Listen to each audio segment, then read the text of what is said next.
Okay, everyone, let's welcome our next speaker. Our next speaker is Kerr, and he is a senior research scientist at the Institute for Disease Modeling, and he'll be talking to us about Sciris, simplifying scientific software in Python. Take it away, Cliff. All right, thank you, Naeem. All right, well, hello everyone. Thank you for being here this morning. So how many of you are from New York?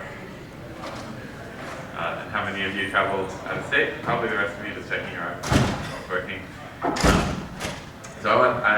Did anyone do a land acknowledgement this morning? No? Anyway, I just want to acknowledge we are on the NumPy land.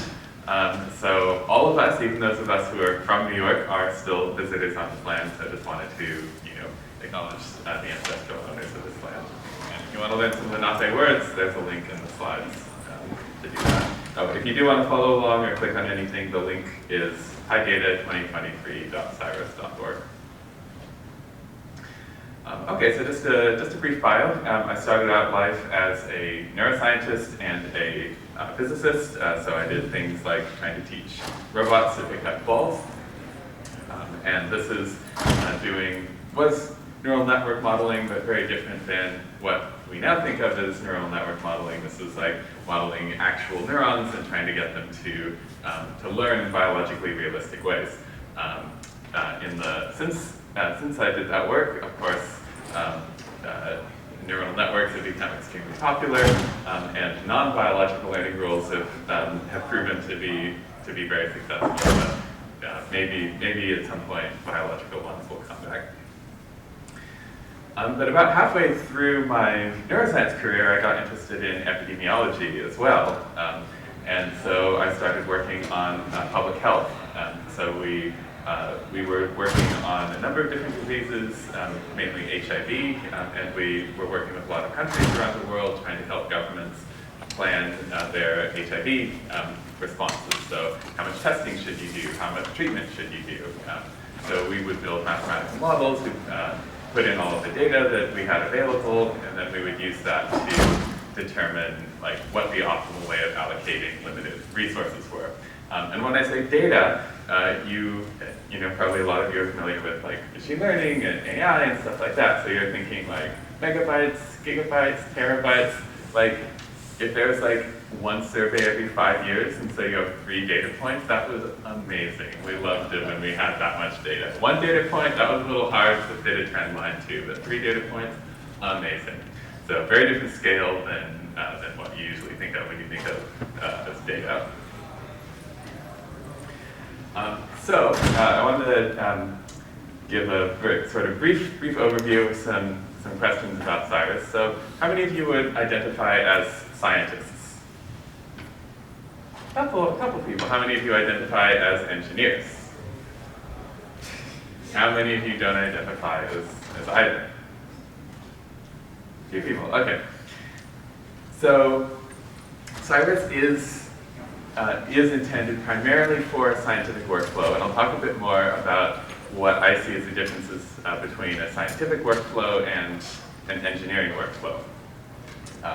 But ultimately, there's a lot of stuff that happens in science that's just kind of annoying. You just have to do it. You have to do it over and over again, and it can get really annoying. And so the point of Sciris is basically to help with those things. And there isn't really a unifying theme. So because science is messy, Sciris is kind of messy.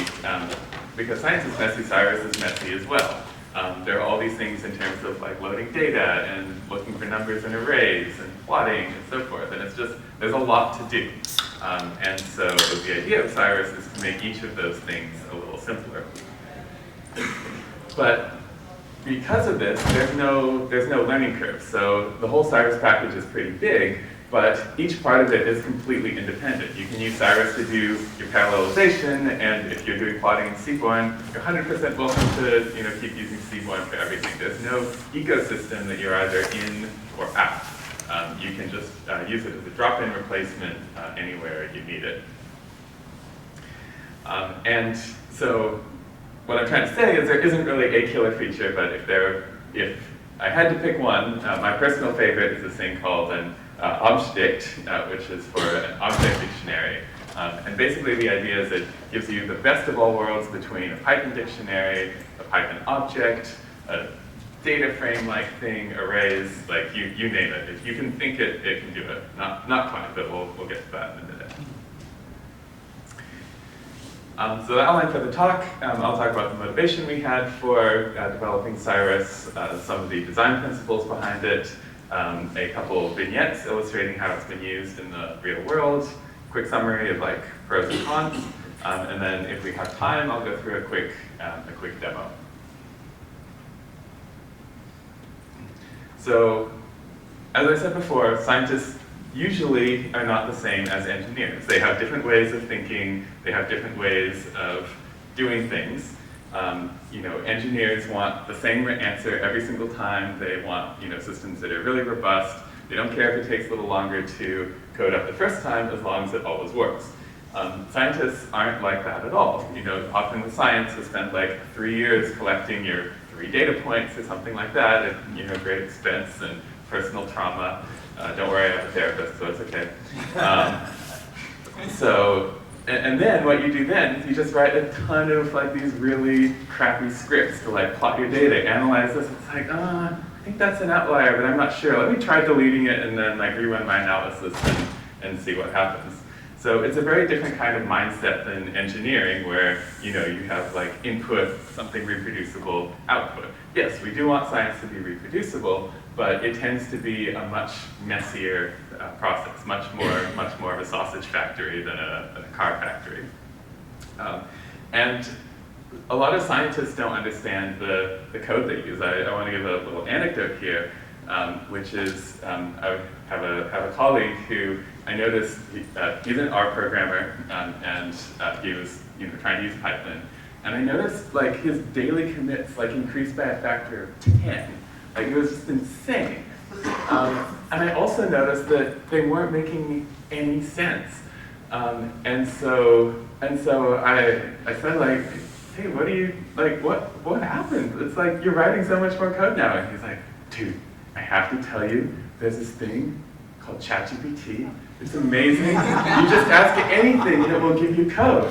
And so he would do things like, he would type in Python how to remove outliers and it would give code. And he would literally copy and paste that into his analysis script. But he had no idea what he was doing because he was like, it's Python, it's, I don't understand it, it's, not like one line R function that I know, so there's this oracle that gives me the answer, and so I'm just gonna do it. And so for the scientific audience, it's really important to have that kind of simplicity. I think a big reason why R is so popular among biologists and bioinformaticians and people like that is because a lot of the analysis you can do in just a single line. I personally hate R. I think it's an incredibly ugly language, but I do appreciate that if you can do something in one line, it makes the science part really clear. And so what you get with this kind of system is you get lots of imperfect reinventions of the wheel. So, everyone's going to remove outliers in a different way. Someone's going to be like, oh, I'm missing some data. I'm going to remove like nans, and then a none appears, and then all of their code crashes, and they have no idea why because they didn't even know what a none was. And so I think there's a lot of value in having something where instead of having these scientists with very little engineering background reinvent the wheels, there's kind of a nice set of these wheels already made for them.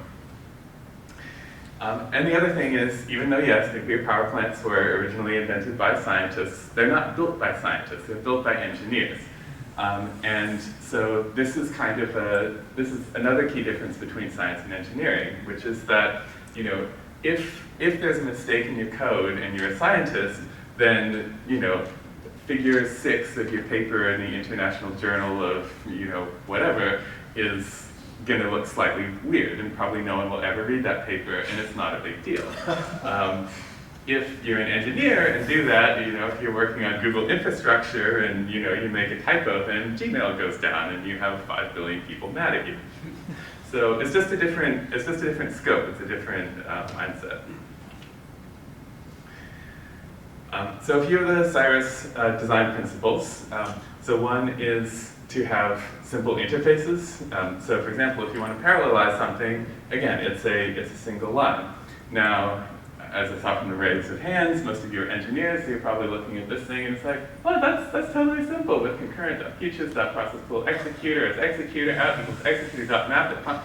Yeah, okay. Like once you know what it is, it's fine. But if you're an R user who's only linked to Python is via ChatGPT, like you're not going to think, it's like, I need to parallelize something, concurrent futures. Like that's just never going to occur to you. Relatedly, there's this idea of de-jargonification. So the Sciris version is not actually much shorter than the NumPy version.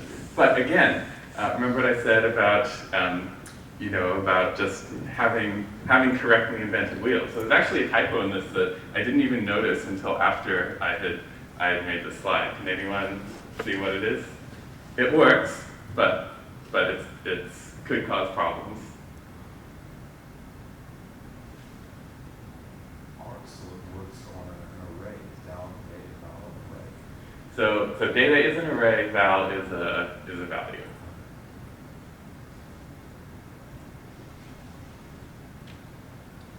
So the typo is that it should be np.abs because abs will convert the entire array to Python data types and then have to convert it back.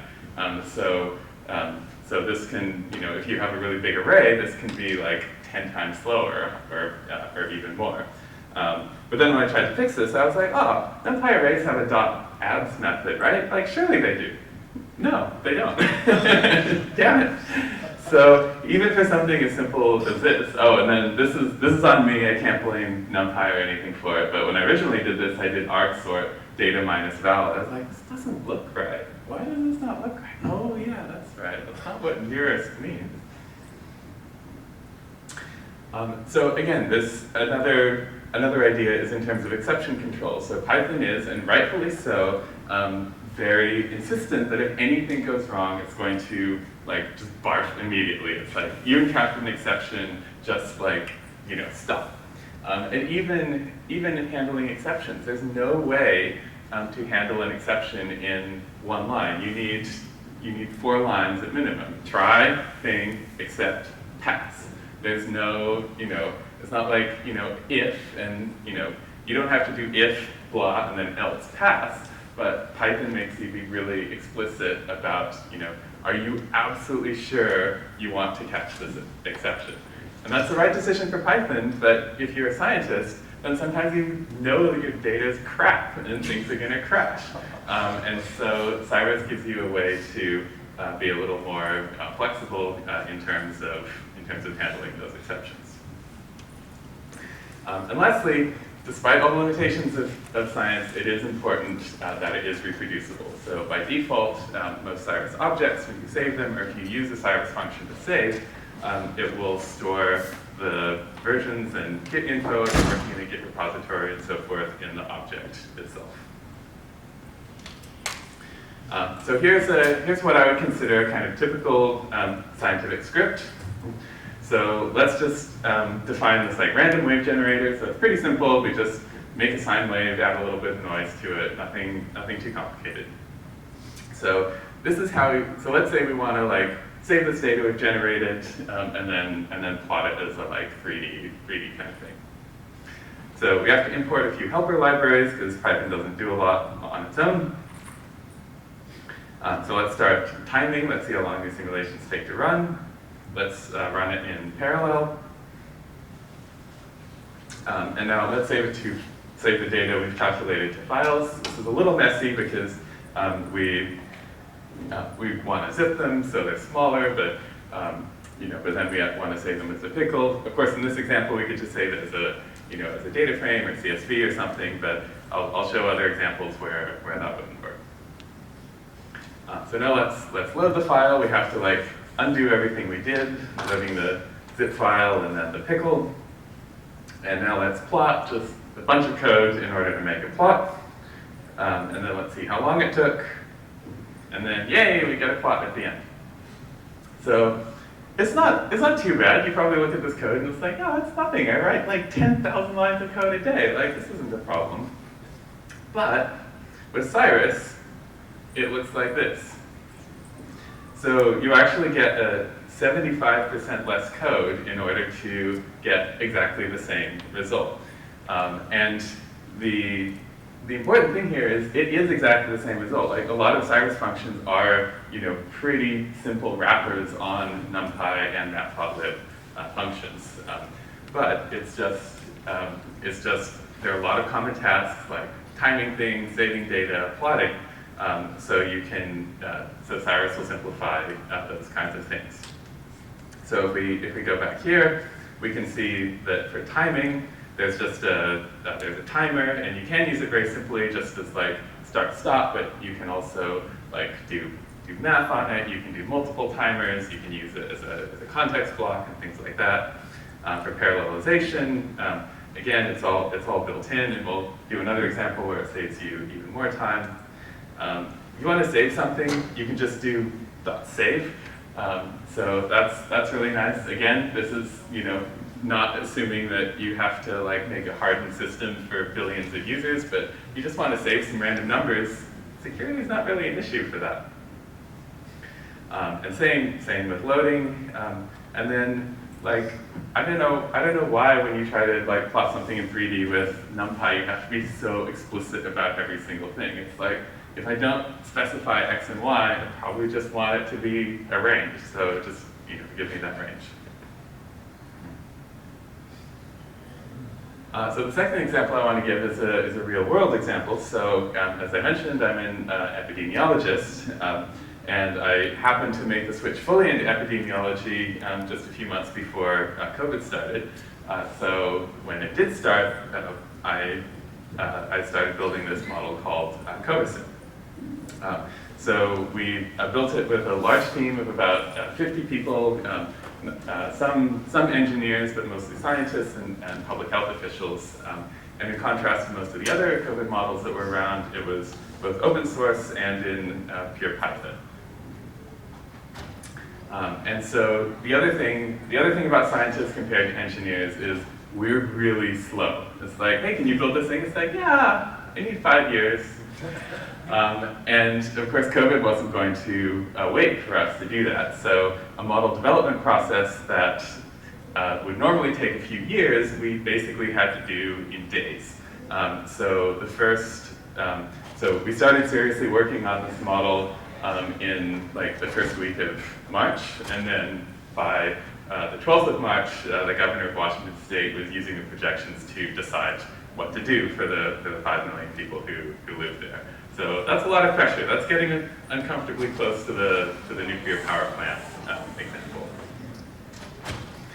And this is what the code looks like, and I show this just because it's kind of a similar design philosophy to Sciris. So this is a simulation showing where you set up the model with a bunch of different parameters, and then you define, in this case, you're defining a bunch of different interventions. So you're looking at school closures, a lockdown order, partial reopening, and then implementing testing and contact tracing interventions.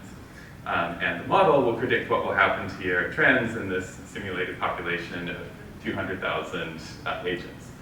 And so what was innovative about this is that there were other models that could produce similar things, but either they were super, super slow to run, so this is all built on NumPy and Numba under the hood. So either they were super slow to run, or they took like literally 10 times as much code in order to get to the same thing. And again, this is about putting the science first. You maybe can't show like a politician like this code, but you could definitely show one of the politician's advisors this code, and they could be like, oh yeah, I get what that means. I get that if you say 0.7 means that you're expecting mobility to be reduced by 30% to 0.7, so they can just look at the code and it makes sense to them. And needless to say, COVASIM is built on Sciris under the hood, and that's why one of the reasons we were able to build it so quickly. We also built a web app. there are now many tools for building nice web apps. So the web app is also based on Sciris, but as you've seen, there are lots of other choices now. But we were able to get this up in roughly a day, which we were pretty happy about. So it was pretty successful in terms of uptake, especially for this type of model that ended up having quite a bit of policy impact. Okay, so just to summarize, here's kind of the structure of Sciris. So there are, again, science is messy, Sciris is kind of messy, and there are lots of different aspects which it can help with. And we do have a bit of time for a demo, so I'll run through that. There are some limitations of Sciris. So there are opinionated defaults, and of course opinions may vary. If you disagree with the defaults in Sciris, then it can be a hindrance rather than a help. So again, Sciris prioritizes flexibility, and there's a trade-off between flexibility and robustness and security. So again, if you need something super high security, you probably don't want something that's going to be like, this list of numbers looks like an array, I'm just going to make it an array. You probably don't want that.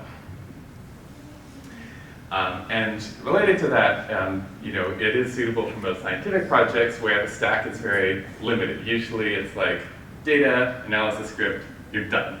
It's a very different system if your component needs to play nicely with hundreds or thousands of other components in an ecosystem.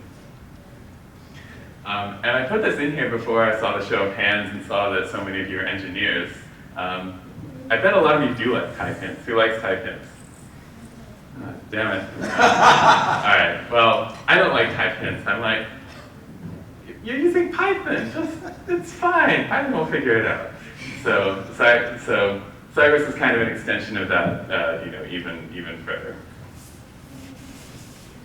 There are docs online, docs.sciris.org, and it was also recently published in the Journal of Open Source Software. And I don't see Thomas here, but he was one of the reviewers. I know he's been involved in PyData New York.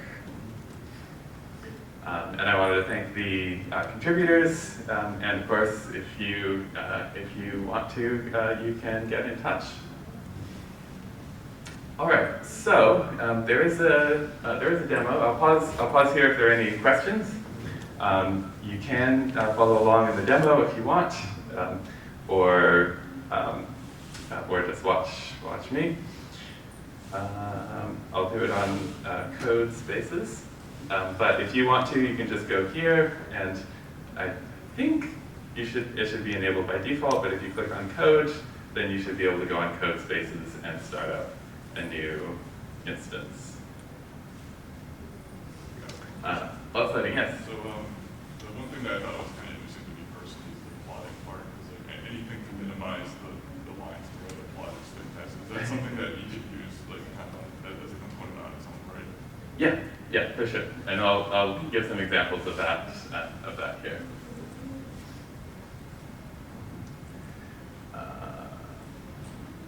Okay. Quick show of hands for the light or dark theme. Who likes dark? Who likes light? I'm sorry, light people. Okay, so to install, of course, it's on pip. You just do pip install, and then, well, it's already installed. But assuming you have a scientific, setup already, like matplotlib, pandas, and things like that, it only requires a couple other packages. Let's import some libraries. This is pandas, which is taking a long time. Not Sciris. Don't blame that. So let's start with some array stuff. So let's just make some data, some random numbers, and let's try to find the values that are greater than 0.9. So of course we can do this without Sciris, and it's not that big of a deal. It's again not particularly intuitive, but it's not a lot of extra code. And so with Sciris, again, it's a very, very similar kind of thing. This also has another function called string join, which again, if you want to like join a bunch of stuff, you know, there are not that many different ways that you'll want to do it. So it's just a bit clunky to, you know, have to type that over and over and over and over again.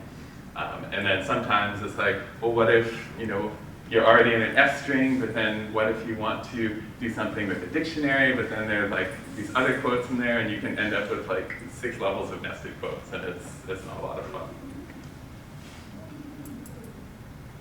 So this is to show the Object. So by default, it displays in kind of a more verbose output than a normal dictionary. And the key feature of this kind of dictionary is that you can access elements in 3 different ways. So you can use a standard dictionary notation. So just data with the brackets. You can also use dot notation, or you can treat it as if it were a list and call it by index. And so this can be really useful if, for example, you're storing a bunch of scenarios, which is something that happens to us all the time. It's like, you know, baseline, school closures, things like that. And then sometimes you want to access that by the key, so you want to say like data school closures, but sometimes you're just like, well, I don't want to type all of that every single time. I know it's like element 3, and then you can just do data 3. By default, again, this comes back to the idea that Sciris is intended for more scientific workflows. By default, if you use slice notation on it, it will assume it's numeric data, cast it to an array, and then you can just treat it as an array. And it also has a bunch of other methods. So, for example, again, you could do enumerate and then, you know, do whatever you need to do with parentheses and get that to work. But it's such a common task that you can also just enumerate the items directly. So let's create some data. So we're just creating a range of dates. We're creating some random numbers with the same length as the dates. And again, we can plot it without Sciris. That part's fine. And you've probably seen lots of plots like this. It's clear where the outliers are. Less clear where the dates are. If you don't look closely, it kind of looks like the y-axis is 0 to 6-ish instead of actually in the millions. So with Sciris, it's pretty similar, but I'll go through a few of these examples. So firstly, there are built-in defaults if we're running in Jupyter, so that will change the backend that's being used. So if you can see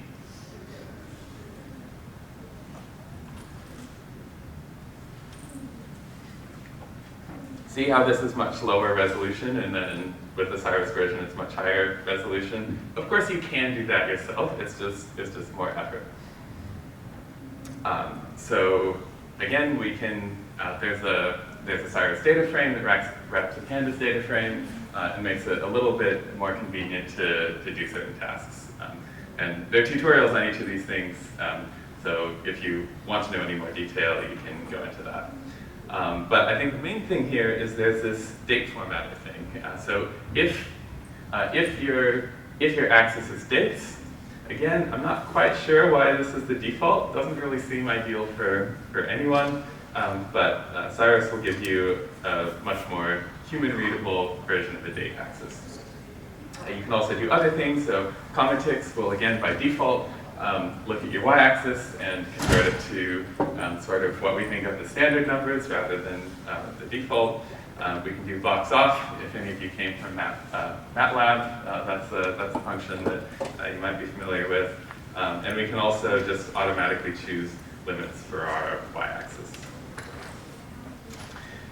Okay, for saving and loading, again, the example I showed before was just the numbers, and it's like, well, why don't you use a CSV? And this is why you don't use a CSV. So a lot of a lot of the code that I write, at least, looks kind of like this. So we might have a class. We might want to simulate something. This is just simulating some random walks. So not super interesting. I will just show that Sciris does come with some styles as well that you can use. But so what's really cool here is we can just save this thing. It uses pickle or dill, and then we can save any arbitrary Python object. And what that means is that we can load it again and get the exact same thing back. And then we have a complete copy of that object. So we can, keep using it and rerun it as if it were new. So here's a slightly more advanced parallelization example. So let's say that we have this other function that generates some random numbers. And now this is how you would have to parallelize it normally. So you have to parse the arguments and then run it with this. So with Sciris, what you can do instead is it will automatically interpret any keyword arguments as keywords for the function. So instead of these 10 lines, you can just do it with a single line instead. And then we can plot. And so then just lastly, I said I'd show you how to make that graph. There's some smoothing functions here. You can time it. You can plot in a single line with 3D. And then you can save it. And then you get that. All right, I will stop there. Yeah, happy to take any questions.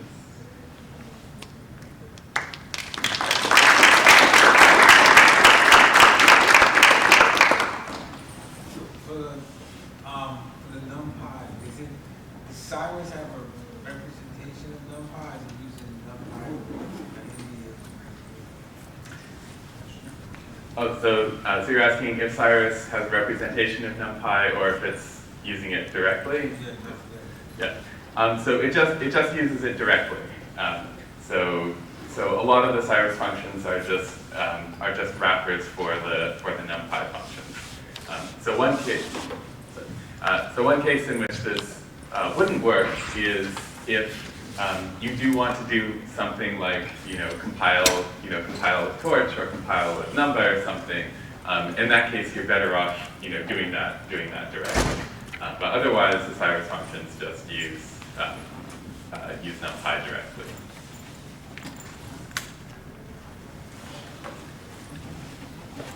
Yes. I work with epidemiologists too, and there's definitely a preference for R. And reading watching this, it seems like it's a response to the tidyverse, where trying to bring someone over from R to Python, they'll say like, oh, but I just have this set of packages and it's all organized and clean, and then I'm trying to teach them Python, and it's like, oh wait, you also have to install NumPy, you also have to install pandas and use streamline, right? So this feels like a response to tidyverse. That's an excellent point. I didn't mention that, but that is exactly right. This is you could say this is a tidyverse for Python. And as much as it pains me to say it, tidyverse is a really good idea.